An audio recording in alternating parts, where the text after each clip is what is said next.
नमस्कार, मैं मृदुला श्रीवास्तव सी न्यूज भारत में आपका स्वागत करती हूं। वक्त हो गया है न्यूज बुलेटिन का। इस बुलेटिन में हम जानेंगे कि कहां वरिष्ठ पुलिस अधीक्षक ने सुनी फरियादियों की समस्याएं। आगे जानेंगे कि कहां नहाने गई मां और बेटी नदी में डूबे, और बताएंगे कि कैसे अस्थायी गौशाला में 1 दर्जन गायों की हुई मौत। ऐसी ही तमाम खबरों पर आइए विस्तार से करते हैं चर्चा। गोरखपुर के सहजनवा तहसील दिवस में पहुंचे वरिष्ठ पुलिस अधीक्षक गौरव ग्रोवर ने तहसील दिवस की अध्यक्षता करते हुए सभी आए हुए फरियादियों की समस्याएं सुनी। इस मौके पर उप जिलाधिकारी सुरेश कुमार राय भी मौजूद रहे। फरियादियों की समस्याओं को जल्द से जल्द निपटारा कराने को जिम्मेदार लोगों ने अपने कनिष्ठ अधिकारियों और कर्मचारियों को आदेश दिया। इस समाधान दिवस में सभी विभागों के लोग मौजूद थे। गोरखपुर से सी न्यूज संवाददाता हरिगोविंद चौबे की रिपोर्ट। खबर हमीरपुर से है, जहां चंद्रावल नदी में नहाने गई मां और बेटी डूब गईं। ग्रामीणों ने रेस्क्यू कर मां को बचाया। बेटी को बचाने के लिए रेस्क्यू जारी है। घटना के 3 घंटे बाद भी मां के साथ नहाने गई बच्ची का पता नहीं चल पाया। मां लक्ष्मी पूजा के दौरान नदी में नहाने गई थी मां बेटी। यह पूरा मामला थाना सुमेरपुर इलाके के बिरखेरा गाँव का है। हमीरपुर से सी न्यूज संवाददाता जितेंद्र पंडित की रिपोर्ट। जौनपुर जिले के विकासखंड जलालपुर के नेवादा गांव में कच्चे मकान में रह रहे एक परिवार की जान बाल बाल बच गई। कई दिनों से हो रही भारी बरसात के कारण मकान की एक तरफ की दीवार गिर गई। गनीमत ये रही कि दीवार बाहर की तरफ गिरी, जिससे मकान में सो रहे परिवार के सभी लोग बाल बाल बच गए। परिवार के लोगों ने बताया कि कई सालों से आवास के लिए ग्राम प्रधान व ब्लॉक का चक्कर काट रहे हैं, लेकिन आज तक आवास न मिलने से कच्चे मकान में रहने को मजबूर हैं। कि हमने तले पानी हाफ बरसत रहा जना बाहरी बगल दीवार गिर गई, नहीं तो भीतर की गिरल हो सब गिरल हो तो लड़के बच्चा लेके दबा के मर जाए भीतर एकदम बाहरी जना दवाल मर। जौनपुर से सी न्यूज संवाददाता गुलजार अली की रिपोर्ट। झांसी के विकासखंड बंगरा के ग्राम अड़जार में स्थित अस्थायी गौशाला में बीती रात अचानक 1 दर्जन से ज्यादा गौवंशों की मौत हो गई और कई की हालत बेहद गंभीर बन गई। गौवंशों की मौत की खबर सुनते ही ग्रामवासी मौके पर पहुंचे और गौवंशों की दयनीय हालत देखकर प्रधान पर लापरवाही का आरोप लगाया। वहीं भारतीय किसान यूनियन के ब्लॉक अध्यक्ष देवेंद्र सिंह राजावत ने आरोप लगाते हुए कहा कि ग्राम अड़जार की अस्थायी गौशाला में गौवंशों के लिए कोई सुविधा नहीं है। भूसा खुले में रखा हुआ है जो कि बारिश की वजह से सड़ चुका है, और गौवंशों के लिए शेड की व्यवस्था भी नहीं की गई है। भारी बरसात में गौवंश खुले आसमान के नीचे रात बिताने को मजबूर और लाचार हैं। उन्होंने आरोप लगाया कि अस्थायी गौशाला के लिए जो सरकारी पैसा आता है वो आज तक गौवंशों की सुविधाओं के लिए इस्तेमाल नहीं हुआ है। झांसी से सीनियर संवाददाता अंकित की रिपोर्ट। प्रधानमंत्री नरेंद्र मोदी के 73वें जन्मदिन के मौके पर तापी ग्राम विकास चैरिटेबल ट्रस्ट के अध्यक्ष और बारडोली के सांसद प्रभु वसावा ने वैदिक परंपरा के अनुसार यज्ञ कर विविध सेवा कार्यों का आयोजन किया और प्रधानमंत्री नरेंद्र मोदी का जन्मदिन मनाया। तापी ग्राम विकास चैरिटेबल ट्रस्ट के अध्यक्ष और बारडोली सांसद प्रभु वसावा द्वारा विभिन्न सेवा कार्यों जैसे गंगा स्वरूप महिला सम्मेलन, चिकित्सा शिविर, चश्मा वितरण और राशन किट का आयोजन किया गया। प्रधानमंत्री की लंबी उम्र के लिए वैदिक परंपरा के साथ वैदिक मंत्रों के उच्चारण के साथ साथ हवन किया गया।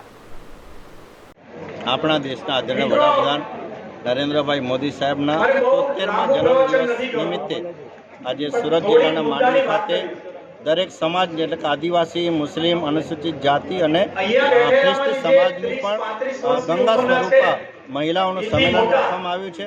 આ સન્માન એમના આજે અનાજની મેડિકલ કપ, આંખની તપાસ, ચશ્મા વિતરણ કરવાના છે। જે રીતે નરેન્દ્ર મોદી સાહેબની જે જરૂરત છે એમને નિરામય વિધાયોમાં એમને જે પણ એ રાખવામાં આવેલો કહેવાય છે કે સ્વરૂપ माँ भगवत मानीने हमारा श्री नरेंद्रभाई मोदी निरामय तंत्र दीर्घायु મળવાના છે અને આજે પણ નરેન્દ્ર મોદી સાહેબને જન્મ હાર્दिक शुभकामना वंदन साथ एमने। सूरत से सीनियर संवाददाता सुरेंद्र सिंह सोलंकी की रिपोर्ट। खबर उत्तर प्रदेश के जनपद बांदा के अतर्रा कस्बे अंतर्गत तुलसी नगर से है, जहां नगर में साफ सफाई एवं जल भराव को लेकर मोहल्ला वासियों ने धरना दिया। आपको बता दें कि पूरा मामला अतर्रा कस्बे के तुलसी नगर का है, जहां पर लगभग 1.5 वर्षों से मोहल्ले वासियों द्वारा अधिशासी अधिकारी अतर्रा को साफ सफाई एवं जल भराव के लिए प्रार्थना पत्र दिया जाता रहा है, लेकिन आज तक पालिका प्रशासन नहीं जागा और न ही साफ सफाई कराई गई। अब नगर वासियों ने धरने पर बैठकर प्रदर्शन किया और कहा कि जब तक हमारे वार्ड की साफ सफाई एवं जल भराव की समस्या का समाधान नहीं हो जाता, तब तक हम इसी तरह से अनशन पर बैठे रहेंगे और इसकी शिकायत उप जिलाधिकारी अतर्रा को भी ज्ञापन देकर उन्होंने की और उनसे भी साफ सफाई एवं जल भराव की समस्या का निदान करने की मांग की है। इस मौके पर अखिलेश द्विवेदी, अजय गुप्ता, राजा गुप्ता, मेजर राकेश गौतम, हिमांशु केशरवानी, अमन गुप्ता, हिमांशु चोपड़ा, नगर उपाध्यक्ष सपा मोहम्मद नसीम, जिला महासचिव कांग्रेस नवल सत्यम, राजू सोनी आदि 1 दर्जन लोग मौजूद रहे। मेरा नाम हिमांशु चोपड़ा है। यहाँ पर किस प्रकार का धरना प्रदर्शन कर रहे हैं? यहाँ पे इतना जल भराव होता है गली में, पिछले 1.5-2 सालों से देखा जा रहा है कि यहाँ लगातार जल भराव होता है, बारिश हो तो भी ना हो तो भी, और इतनी गंदगी रहती है कि यहाँ की मोहल्ले की औरतें हैं, बहनें हैं, कोई भी पूजा करने नहीं जा सकता है, इतनी गंदगी रहती है। और कई सालों से बोला जा रहा है नगर पालिका को, ईओ को, तो ईओ कहता है कि हम करा देंगे, सफाई करा देंगे, और कुछ नहीं होता है और गंदगी उसी तरह फैली रहती है और मना करता है कि अनशन न करो, नहीं FIR दर्ज करा दूंगा। तो धरना कितने दिन तक चलाएंगे आप? ये धरना जब तक चलेगा जब तक हमें इस समस्या का निवारण नहीं मिल जाएगा। और अभी ये धरना है, अभी आत्मदाह भी होगा और भी कई प्रकार की चीज़ें होंगी। मैं आपका मैं अखिलेश द्विवेदी हूँ और विगत 1.5 वर्ष से तुलसी मंदिर के पीछे इस पानी के जल भराव की समस्या का अवगत कराया जा रहा है। बार बार ईओ के द्वारा केवल आश्वासन दिया गया है, कोई आज तक विधिक कार्रवाई नहीं करी है। क्या मांग किया है आपने? सिर्फ मांग ये है कि यहाँ पे इनके जल भराव न हो। घर की महिलाएं मंदिर जाती हैं पूजा करने के लिए, अव्यवस्था होती, छोटे छोटे बच्चे स्कूल जाते हैं, उनका गिर जाते हैं, ड्रेस भी भीग जाता है। बहुत सारी व्यवस्थाएं इन दोनों गलियों में हैं और बार बार कहने पर भी प्रशासन ने, ना नगर पालिका प्रशासन ने कोई भी वाजिब कार्यवाही नहीं करी जिससे मोहल्ले वासियों को निजात मिल सके। इसी उस पर हम लोग समस्या निस्तारण तक बैठेंगे जब तक अधिकारी इसका निस्तारण एकदम सही दिशा पे। बांदा से सीनियर संवाददाता उमंग गुप्ता की रिपोर्ट। भदोही जिला पंचायत सभागार में प्रधानमंत्री नरेंद्र मोदी का जन्म उत्सव बड़े ही धूमधाम से मनाया गया। इस अवसर पर भदोही के सांसद रमेश चंद बिंद, पूर्व भाजपा विधायक रविंद्रनाथ त्रिपाठी, जिला अध्यक्ष अनिरुद्ध तिवारी, जिलाधिकारी आर्यका अखौरी, पुलिस अधीक्षक अनिल कुमार सहित कई लोग उपस्थित रहे। पूर्व भाजपा विधायक रविंद्रनाथ त्रिपाठी ने देश के प्रधानमंत्री नरेंद्र मोदी को भदोही के लाखों जनता की तरफ से दीर्घायु होने की कामना की।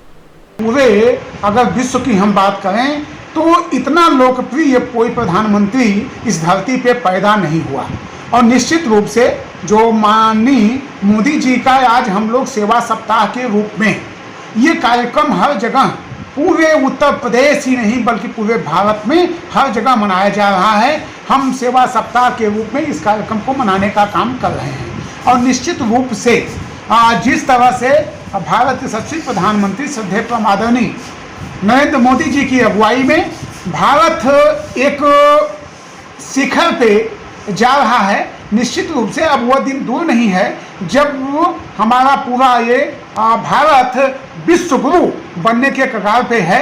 और निश्चित रूप से आज भारत के यशस्वी प्रधानमंत्री माननीय नरेंद्र मोदी जी के 72वें इस जन्म दिवस के अवसर पे जो हम लोग सेवा सप्ताह के रूप में भारतीय जनता पार्टी के सभी पदाधिकारी मना रहे हैं। हम भारतीय जनता पार्टी के समस्त अपने पदाधिकारी कार्यकर्ताओं की तरफ से एवं अपने भदोही विधानसभा के एवं भदोही जनपद के लाखों लाख जनता की तरफ से उनको ढेर सारी शुभकामनाएं एवं दीर्घायु होने की ढेर सारी शुभकामनाएं देता हूं। जैसा कि विधायक जी, अगर हम बात करें, इससे पहले भी प्रधानमंत्री हुए हैं, लेकिन जब से मोदी जी ने कार्यभार संभाला है, आज पूरे विश्व पटल पे भारत की छवि जो है देखी जा रही है वैश्विक पटल पर। विकास कार्यों की बात करें तो जिस प्रकार से विकास कार्य हुआ उसको लेके क्या कहेंगे? देखिए, जब से भारत में 2014 से और आज 2022 8 साल के ऊपर भारतीय जनता पार्टी की सरकार जहां केंद्र में थी, फिर उत्तर प्रदेश की जनता ने उत्तर प्रदेश में भी माननीय योगी आदित्यनाथ महाराज जी को भी मुख्यमंत्री बनाने का काम किया और भारतीय जनता पार्टी की सरकार बनाने का काम किया। आप देख लीजिए, पहले की बातें करें, आज हम प्रत्येक गरीब परिवार को जहां आवास देने का काम कर रहे हैं, हम किसानों को सम्मान निधि देने का काम कर रहे हैं। हमारा संकल्प है, हम निश्चित रूप से 24 घंटे निरंतर निर्विवाद बिजली देने का काम हम करने जा रहे हैं। इसके पहले इतनी बिजली कभी नहीं मिली। इसके साथ साथ हम पहले एक कहावत थी कि अनहरा बाटे सिन्नी अपने के देख देख, जो पेंशन हमारी गरीब माताएं बहनें विधवाएं जो होती थी, तो जहाँ कुछ लोगों को चिन्हित करके उनको पेंशन देने का काम किया जाता था, आज हम सब लोगों को पेंशन देने का काम कर रहे हैं। हम युवाओं को आज जहां बड़े पैमाने पे आज उनको सरकारी नौकरी देने का काम कर रहे हैं, उनको रोजगार देने का काम कर रहे हैं। तमाम बैंकों के माध्यम से आज ऋण की व्यवस्था करके उनको ऋण देने का काम कर रहे हैं। और निश्चित रूप से मैं उत्तर प्रदेश से सबसे मुख्यमंत्री श्रद्धेय प्रमादरणीय योगी आदित्यनाथ महाराज जी को भी धन्यवाद देना चाहता हूं कि जहां पे भर्तियों में केवल लूट खसोट होता था, तो भारत के प्रधानमंत्री जी ने और उत्तर प्रदेश के मुख्यमंत्री जी ने युवाओं को रोजगार से लेकर के सरकारी नौकरियां भी देने का काम कर रहे हैं। निश्चित रूप से आज जिस तरह से हम किसानों की हित की बात कर रहे हैं, नौजवानों के हित की बात कर रहे हैं, ये कभी भी आज़ादी के पहले, आज़ादी मिले हुए मुझे आज 75 साल हो गया, लेकिन इन 75 सालों के पहले भारतीय जनता पार्टी का सरकार निकाल दें तो जो भी सरकारें आई वो केवल भ्रष्टाचार में लिप्त थी। उनका काम ही था, अरे भारत के पूर्व प्रधानमंत्री जी बोला करते थे कि अगर केंद्र से हम 100 रुपया भेजते हैं तो केवल 10 रुपया पहुंचता है। आज डंके की चोट पे 100 रुपया अगर भेजा जाता है तो सीधे खाते में 100 रुपया गरीबों के खाते में मिलता है। तो इससे बड़ी उपलब्धि क्या हो सकती है। आज विकास की गंगा चारों तरफ बह रही है। आज आप देखें, चाहे सड़कों की बात हो, चाहे पुल की बात हो, चाहे बिजली की बात हो, चाहे आवास की बात हो, कितनी योजनाओं को बताऊं, योजनाएं बताएंगे तो 2-3 घंटे लगेगा। निश्चित रूप से विकास की एक गंगा पूरे भारतवर्ष में बह। भदोही से सी न्यूज़ संवाददाता नितेश उपाध्याय की रिपोर्ट। भदोही जनपद अंतर्गत विकासखंड ज्ञानपुर के शिवा पांडे ने नीट की परीक्षा पास कर जिले का नाम रोशन किया है। इस अवसर पर उनके पिता ने प्रसन्नता व्यक्त करते हुए कहा कि शिवा की इस सफलता से और भी बच्चों को प्रेरणा मिलेगी और ये सफलता उनकी मेहनत का फल है। जी गुरुजी, क्या कहना चाहेंगे, जैसा कि अभी जो रिजल्ट आया है नीट की परीक्षा का और उसमें शिवा पांडे ने नीट की परीक्षा को पास किया है, आप उनके पिता हैं, तो आज आप क्या कहना चाहेंगे इस विषय को लेकर के, कितनी खुशी महसूस कर रहे हैं? बहुत ज़्यादा खुशी महसूस कर रहा हूँ जी। यह मेरा तीसरा पुत्र था और पहला जो है समीक्षा अधिकारी बना लखनऊ जी, और दूसरा SDO बिहार सिंचाई विभाग में हुआ उसका जी, और यही तीसरा था। बड़ी खुशी है, 3 बच्चे थे, तीनों जी अच्छे जगह हो गए। आज ये इनके द्वारा कई युवा प्रेरणा लेंगे, अब आगे बढ़ने के लिए सोचेंगे, तो आज कैसे देखते हैं, तमाम अखबारों में, तमाम मीडिया चैनलों में भी आ रहा है, आज आपके द्वार पे सी न्यूज़ भारत भी पहुंचा है, तो क्या कहेंगे इसको? मैं यही कहना चाहता हूँ, अभिभावक थोड़ा बच्चों को प्रेरणा दें, धैर्य रखें और उनको उत्साहित करते रहें, प्रोत्साहन देते रहें। बच्चे एक दिन सफल हो जाएंगे। मैं कई वर्षों से 3-4 साल से तैयारी किया, बनारस में BMS में एडमिशन करा दिया जी, फिर भी लड़का नहीं आ रहा। मैं प्रोत्साहित करता रहा कि तुम्हारा लक्ष्य MBBS होना चाहिए जी, और उसने प्रयास किया और अच्छे नंबर को प्राप्त किया। बड़ी खुशी है कि लास्ट लड़का था और निकाल लिया और नीट में सफल हुआ। सर, परवरिश को लेकर के किस प्रकार से आपने शिक्षा दीक्षा मैं की? पहले से किसान था जी, पिताजी मेरे बहुत शिक्षा के बारे में कहते थे कि बच्चों को पढ़ाई और अध्यात्म एक जैसे हैं। शिक्षा प्राप्त है तो दुनिया के बारे में समझेगा, अध्यात्म के बारे में समझेगा। यह कोई बांट नहीं सकता, ऐसे अध्यात्म का अनुभव भी कोई बांट नहीं सकता। जी। इसलिए उनकी प्रेरणा थी कि बच्चों को पढ़ाना लास्ट तक। पिता का धर्म है कि बच्चों को पढ़ाएं, शिक्षा दें। हजारों, अगर सुना जाता है सर गुरुजी कि आपके द्वारा हर वर्ष हजारों गरीबों को भंडारा भोजन कराया जाता है, अन्न वस्त्र वितरण भी किया जाता है, तो उसके विषय में क्या कहना चाहेंगे? क्या उसी का पुण्य का परिणाम है? ये तो हो सकता है, लोगों की भावनाएं हैं। मैं पहले से मंदिर वगैरह बनवाया था विंध्याचल ज्ञानपुर में जी। हनुमान जी का। फिर इस आश्रम पे पिताजी की प्रेरणा से आया कि आत्मिक शांति के लिए खोज ईश्वर क्या है, आप आत्मज्ञान क्या है। यहाँ आया तो पिताजी मेरे भंडारा करते थे विगत कई वर्षों से जी। इस वर्ष जो है बहुत ज़्यादा महात्मा आ गए। कई वर्षों से भंडारा चल रहा है, लगभग 3 भंडारे होते हैं जी। और 1 जुलाई में होता है, 1 अगस्त में होता है। और मेरे गुरुजी का भंडारा होता है, गुरुजी का भंडारा और बसंत पंचमी का भंडारा, 3 भंडारे होते हैं, जिसमें हर भंडारे में अलग अलग चीज़ों का वितरण साधुओं को किया जाता है और साधु संतों का ही भंडारा होता है। आम पब्लिक जो अपने स्वेच्छा से आना चाहे आप प्रसाद ले जाता है, लेकिन तमाम महात्मा आते हैं, अपना सत्संग करते हैं, प्रवचन देते हैं जी। और उनको विदाई दिया जाता है। जैसे एक भंडारा भी 26 अगस्त को था, लास्ट वाला जी इस वर्ष का। उसमें कमंडल था, लुंगी था, साबुन थे, तेल थे, प्लस उनको रकम दिया जाता है, पैसा भी दिया जाता है। यात्रा के लिए कुछ पैसे की आवश्यकता पड़ती, भाड़ा किराए के लिए उनको दिया जाता है। और हर जिले से प्रांत से आते हैं साधु महात्मा, अपनी बात भी कहते हैं और शिक्षा देते हैं, ज्ञान देते हैं, प्रवचन करते हैं जी। तमाम भीड़ रहता है। यह पिताजी की ही प्रेरणा है। पिताजी मेरे गुरुजी हैं। मैं यहीं साहब पहले राजनीति में था, छोड़ के पिताजी के कहने पे यहीं चला आया जी। क्या संसार है, चल रहा है, चलेगा, सब बच्चे हो जाएंगे, तुम मालिक का आराधना करो, मालिक का विश्वास करो, उसी पे रहो, सब सफल हो जाएंगे, सब अपने रास्ते पे हो जाएंगे। सच्चाई से जीना ही सिखाया उन्होंने, सच्चाई से जीते रहो, सब अच्छा होता चला जाएगा। जी सर, क्या कहना चाहेंगे आज जैसा कि MBBS का जो रिजल्ट आया है, आज कितनी खुशी महसूस करते हैं? आपने नीट की परीक्षा को पास किया है।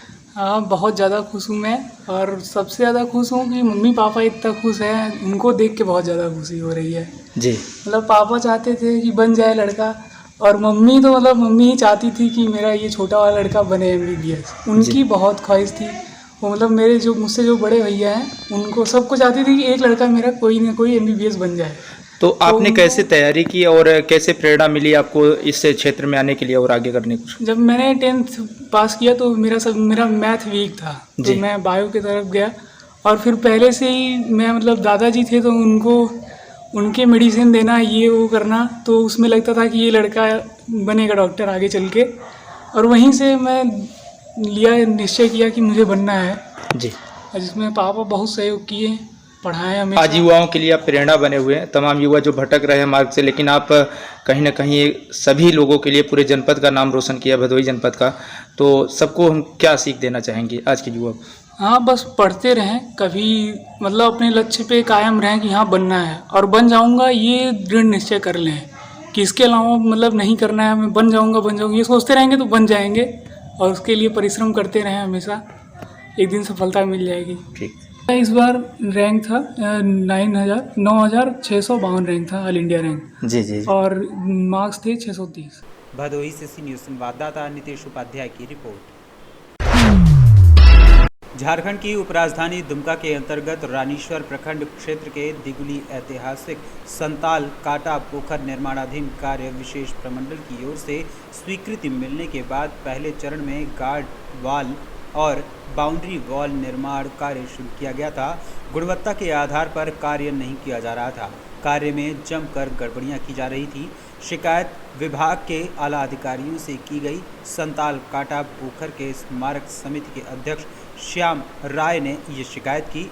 शिकायत मिलने के बाद विभाग के अधिकारियों ने संज्ञान में लेते हुए 1 दर्जन से अधिक पिलर तोड़कर नए सिरे से निर्माण कार्य कराने का निर्देश दिया था। संवेदक के द्वारा संथाल काटा पोखर घटिया किस्म के कार्य किए जा रहे थे। इस बारे में श्याम राय ने विस्तार से जानकारी दी है। सर हम जानना चाहते हैं कि संदरकटा पोखर का क्या मामला है? मामला है ये 1855 का जो यादगारी में संथाल पोखर जो है सड़क समिति का गठन हुआ था। तो हम लोग इसलिए गठन किए थे कि इसका सुचारू रूप से काम हो, अच्छी तरह से काम हो। लेकिन संघबोधक जो है किसी से मिल करके ऐसा काम करने लगा घटिया काम, तो मैंने डीसी से संपर्क स्थापित करके जो है हमारे एग्जीक्यूटिव इंजीनियर जो है पीडब्ल्यूडी तथा जिला के वरीय पदाधिकारी से संपर्क करने के बाद जो है ये संवेदक को अपना इसको उखाड़ फेंकने के लिए आदेश दिए। आदेश के बाद जो है ये लोग उखाड़ फेंका। सबसे बड़ी बात है कि ये कि संथाल काटा पोखर का जो सारक समिति जो है, ये समिति जो है इतना लगन से काम देखना चाहते हैं, जो कि एक ऐतिहासिक घर तैयार हो रहा है इस संथाल परगना में और रानीसर प्रखंड में। और ये सिद्धू कानू का इतनी बड़ी स्मृति जो कि हमारे झारखंड के इतिहास में बहुत बड़ा अवदान है। इसमें हमारे डीसी साहब रविशंकर शुक्ला, हमारे एग्जीक्यूटिव इंजीनियर हरेंद्र प्रसाद सिंह और हमारे स्थानीय विधायक दुमका के श्री बसंत सोरेन का इसमें बहुत बड़ा अवदान है। इसलिए मैं उन लोगों को धन्यवाद दिया और हमारे समिति भी धन्यवाद दिया। मैं इतना कह सकता हूँ कि ये काम अच्छी तरह से हो और भविष्य में कोई गड़बड़ नहीं हो, इसलिए जिला प्रशासन का नज़र आपके माध्यम से देना चाहता हूँ। आपका शुभ नाम क्या हुआ? आपको मेरा शुभ नाम हुआ श्याम राय। झारखंड से सी न्यूज़ संवाददाता गियासुद्दीन अंसारी की रिपोर्ट। प्रयागराज के करछना तहसील दिवस पर संपूर्ण समाधान के मौके पर जिलाधिकारी रेणु सिंह, तहसीलदार रमेश चंद्र पांडे, एसपी जमुना पार सौरभ दीक्षित, सीओ करछना अजीत सिंह चौहान ने फरियादियों की फरियाद सुनी और संबंधित कर्मचारियों को त्वरित निराकरण करने के लिए आदेश जारी किया। प्रयागराज से सी न्यूज़ संवाददाता मंगला प्रसाद पटेल की रिपोर्ट। फिलहाल के लिए इस न्यूज बुलेटिन में बस इतना ही। देश और दुनिया की तमाम खबरों को जानने के लिए देखते रहिए सी न्यूज भारत। हर खबर आपके साथ, आपके हाथ।